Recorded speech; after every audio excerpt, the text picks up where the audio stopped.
When I think about the history of Christianity, it appears to me that there are certain people God calls, touches. It's pretty clear. The Apostle Paul. I'm almost thinking Lewis might be in this category. We heard about the Dominus Illuminati Mea. I think you're right. The Lord is my light. I'm just wondering if C.S. Lewis was God's, among others, 20th century, in a way, evangelist. I don't know if he saw himself that way, but... He didn't see himself as an evangelist. Not quite. He saw himself as someone who needed to explain the truth about what was happening in the Bible, in the New Testaments. Because as he saw it, I think, he found most churches to be insubstantial and probably not very accurate.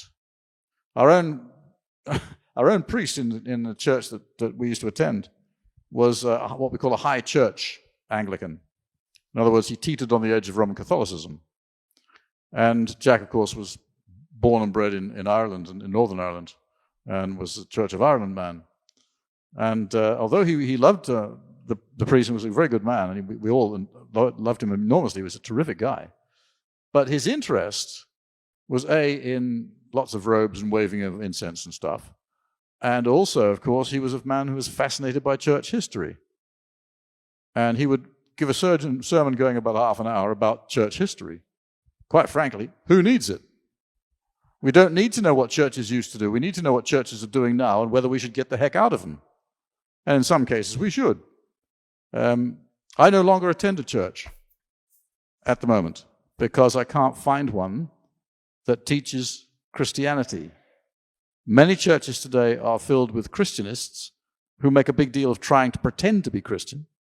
Churchians who worship the church instead of Christ, and people of that nature. And for me, that doesn't work. I suppose I have a fairly weird form of Christianity. I believe that if the Lord lays someone or some people across your path who need help, help them in Christ's name. That's about as far as it goes, really. I pray for an awful lot of people who are in trouble. And if I find someone who needs my help, I will help them. And pray a lot as well. So Jack Morney was actually a church warden at that church. And he used to come back after a sermon occasionally. But it was a friendly thing. And the priest himself was a very, very fine and charitable man.